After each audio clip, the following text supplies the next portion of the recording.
So my name is Michael. I'm a senior service tech here at Armor Air.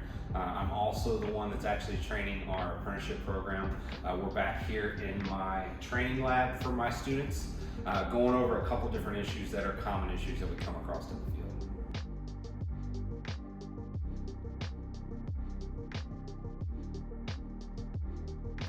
So one of the most common issues that we come across when people are having issues with heating or cooling is there's a couple different things that can be going on, all right? So the first thing, the most common thing that we run into is this filter here. As you can see there, that one is brand new. It's perfectly white, hasn't been used. We're actually in our lab back here, our training lab. But when we have a system, when that filter gets really, really dirty, what happens is it's restricting the airflow.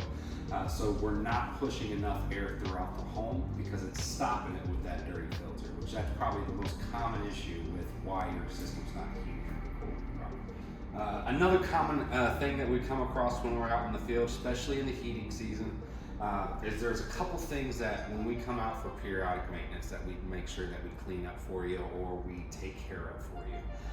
One common thing, obviously we're running the system a lot during that winter months. There is a lot of flames that go on the inside of here, and there's this little switch back here that's called a flame sensor.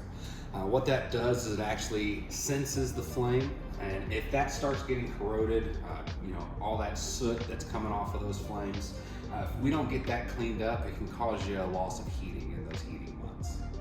So another thing that we come across as well, these vent tubes are where all of your flue gases go out of your home. They are tied in with your inducer as well as all of your pressure switches.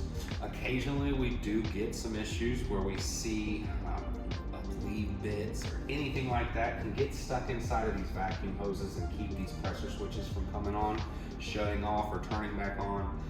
So one of the things that is definitely something that we do on all of our maintenances is we will pull these vacuum hoses and make sure those get cleaned out. That way that's not going to be an issue for you.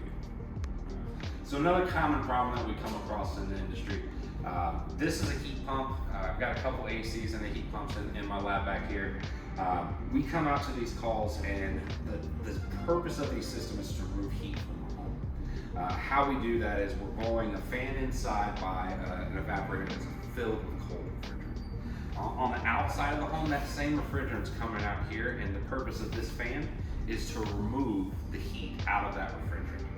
If on the back side of this coil or on other coils all the way around the coil, we start seeing a lot of, and in our area we have a lot of cottonwood and pollen and things like that.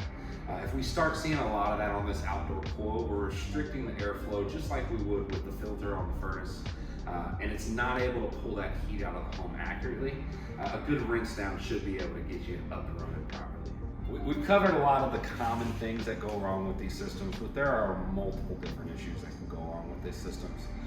If you are experiencing any issues where you feel like your system's not heating or cooling properly, please reach out to us and we'll come out and take care of it for you. Armor Air, day or night, Armor Air, we do what's right.